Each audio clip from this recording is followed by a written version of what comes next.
Welcome. Easy auto for Excel to Tally data converter के demo video में आपका स्वागत है। इस वीडियो में हम लोग देखने वाले कि आप एक्सेल से डेटा टैली अकाउंटिंग सॉफ्टवेयर में किस तरह से इंपोर्ट कर सकते हैं। तो आप यहाँ पे हम लोग सब में पहले देखेंगे कि हम लोग इजी ऑटो फोर से कौन सा वाउचर मोड का एंट्री टैली में इंपोर्ट करा सकते हैं।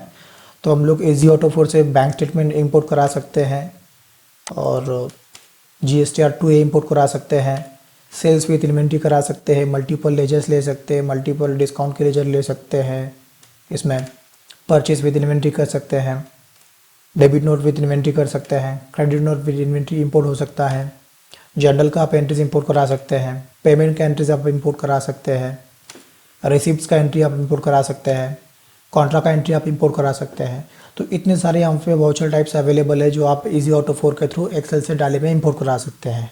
तो अभी हम लोग इजी ऑटो 4 को ओपन करेंगे, उसमें से देखेंगे सेल्स का डेटा किस तरह से इंपोर्ट किया जाता है। तो हम लोग स्टार्ट करते हैं। तो यहाँ पर मैंने इजी ऑटो 4 खोल के रखा हुआ है। तो टैली में जो कंपनी बना हुआ है उसका नाम यहाँ पर आपको दिखाई दे रहा है। मैं आपको टैली में दिखा देता हूँ। यहाँ पर ये कंपनी बना हुआ है, इसमें नो वाउचर एंटर लिखा हुआ है और इसमें सिर्फ 3 लेजर मैंने बना के रखे हुए हैं। और जो लेजर अगर आप देखेंगे जैसे सेल्स, CGST, AGST, ये 3 लेजर मैंने बनाए हुए हैं। बाकी के लेजर्स भी नहीं है, स्टॉक आइटम भी नहीं है, कुछ नहीं है, पूरा ब्लैंक कंपनी है। तो यहाँ पर हम लोग कंपनी को सेलेक्ट कर लेते हैं। यहाँ पे हम लोग आएंगे एक्सेल टू टैली में।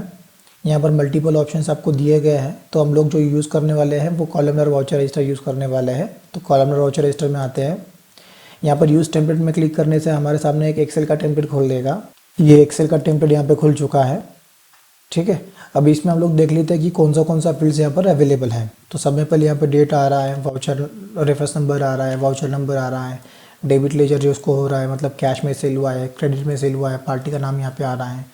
यहाँ पे आपको ग्रॉस सम दिख रही है। यहाँ पे सेल्स का लेजर आपको दिखाई दे रहा है, कितना टैक्सेबल आपको सेल्स का लेजर दिखाई दे रहा है, उसका अमाउंट यहाँ पे दिखाई दे रहा है आपको। CGST का लेजर है, SGST का लेजर है।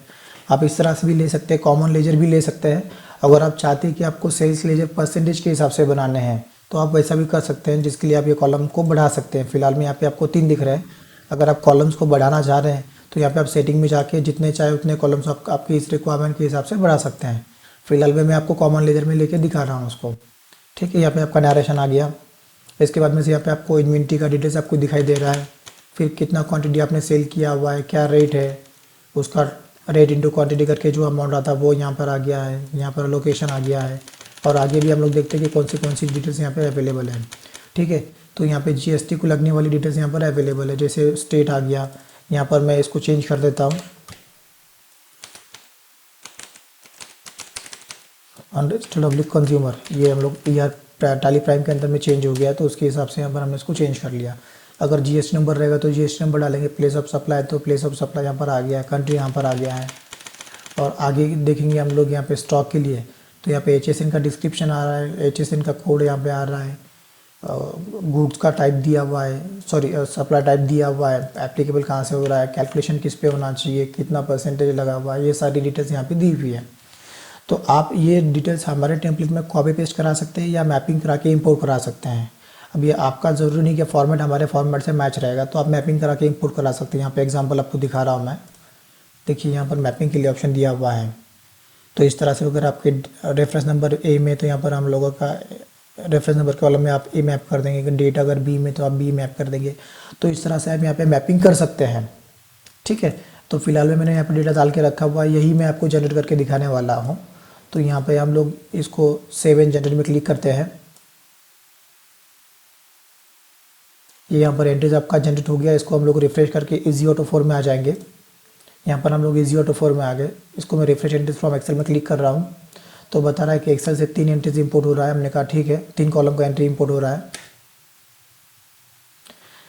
ये बता रहा है एक्सेल से 5 एंट्रीज इंपोर्ट हुआ है, 2 नए लेजर टैली में बनने वाला है। हमने कहा ओके। यहाँ पर GST वैलिडेशन का वार्निंग मैसेज आ रहा है। अगर आपने कुछ गलत डाला हुआ तो यहाँ पे आपको वो बता देता है। मैंने इसको यहाँ पे कहा कि ठीक है, मुझे एंट्रीज एरर के साथ में पोस्ट करना है, GST वैलिडेशन की जो एरर आई है उसके साथ में, तो मैं इसको एग्जिट कर देंगे। ओके करते हैं हम लोग।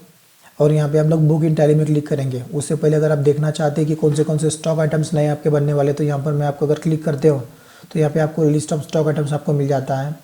और यहाँ पे क्लिक करते हो तो आपको लिस्ट ऑफ लेजर्स मिल जाते हैं कि कौन से लेजर्स आपके टैली में बनने वाले हैं। ठीक है, तो अब मैं इसको यहाँ पर बुक इन टैली में क्लिक करता हूँ। यस, ये बता रहा जीएसटी वैलिडेशन एरर के साथ में आप एंट्रीज पोस्ट करना चाह रहे हैं। मैंने कहा कि ठीक है यस कर दो बुक।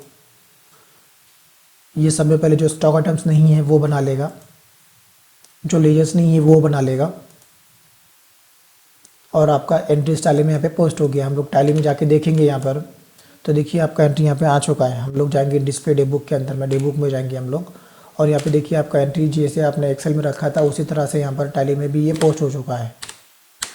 तो बड़ी ही सिंपल वे में और आसानी के साथ में आप इजी ऑटो 4 के थ्रू आपका कोई भी अगर एक्सेल में डेटा है तो आप टैली अकाउंटिंग सॉफ्टवेयर में यूज़ कर सकते हैं, इंपोर्ट करा सकते हैं। Thank you, please share and subscribe.